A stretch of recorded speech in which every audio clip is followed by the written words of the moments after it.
গণৰাজ্য দিৱসৰ দিনাই ১ চিন্তামণিগড়ৰ পৰেশ গোৱালালৈ জিলা আয়ুক্ত কাৰ্যালয় আগবঢ়ালে প্ৰগতিশীল মীনপালকৰ সন্মান। আমগুৰি খনামুখ গাঁও পঞ্চায়তৰ অন্তৰ্গত ১ চিন্তামণিগড়ৰ পৰেশ গোৱালাক গণৰাজ্য দিৱসৰ দিনা জিলা আয়ুক্ত কাৰ্যালয়ে প্ৰদান কৰিলে প্ৰগতিশীল মীনপালকৰ সন্মান। উল্লেখ্য আছে বাপুজী মধ্য ইংৰাজী বিদ্যালয়ত ২৪ বছৰ ধৰি বিনা বেতনী শিক্ষকতাৰ চাকৰি কৰাৰ পিছতে শিক্ষকতা বৃত্তি ত্যাগ কৰি কৃষি কৰ্মত নামি পৰে পৰেশ গোৱালা। বিভিন্ন ধৰণৰ কৃষি কৰ্মৰ লগতে মৎস্য পালন আৰম্ভ কৰে।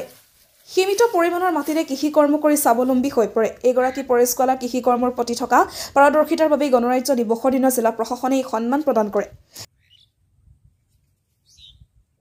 নমস্কাৰ, মোৰ নাম শ্ৰী পৰেশ গোৱালা।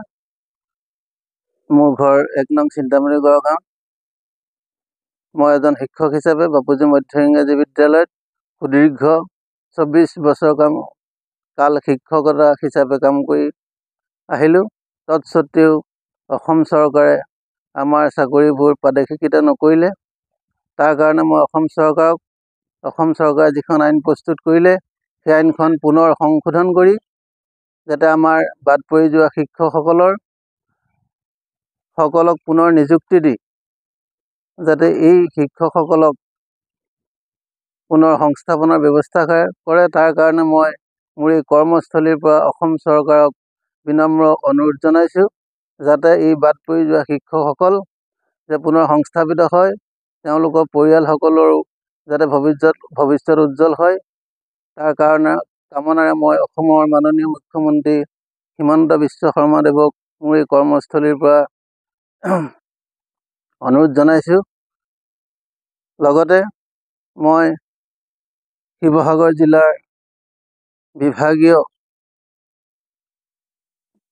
কৰ্মচাৰীসকলকো সুচাৰুৰূপে কামখিনি কৰিবৰ কাৰণে মই অনুৰোধ জনাইছোঁ। যেতিয়া অসম চৰকাৰে আমাৰ এই চৰকাৰী অপ্ৰাদেশিত বিদ্যালয়সমূহক চৰকাৰী নকৰিলে, তেতিয়া আমি নিৰুপায় হৈ অৱশেষত কৃষি কৰ্মৰ লগতে জড়িত হৈ জীৱন নিৰ্বাহ কৰিবলৈ ধৰিলোঁ। আৰু বৰ্তমান মই ৭.৫ বিঘা মাটিত মীন পালন কৰি নিজৰ পৰিয়ালৰ লগতে আন ১০জনকো এই কামৰ প্ৰতি আকৰ্ষিত কৰিবলৈ উৎসাহিত কৰিছোঁ।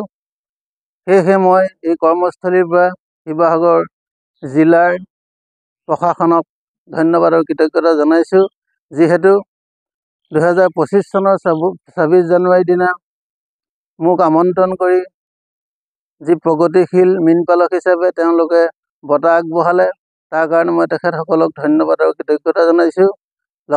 লগতে বঁটা প্ৰদান কৰা অসমৰ মাননীয় কৃষিমন্ত্ৰী অতুল বৰাদেৱকো ধন্যবাদ জনাইছোঁ। লগতে শিৱসাগৰ জিলাৰ মীন উন্নয়ন বিষয়াৰ সমূহ কৰ্মচাৰী আৰু বৃন্দকো ধন্যবাদ আৰু কৃতজ্ঞতা জনাইছোঁ।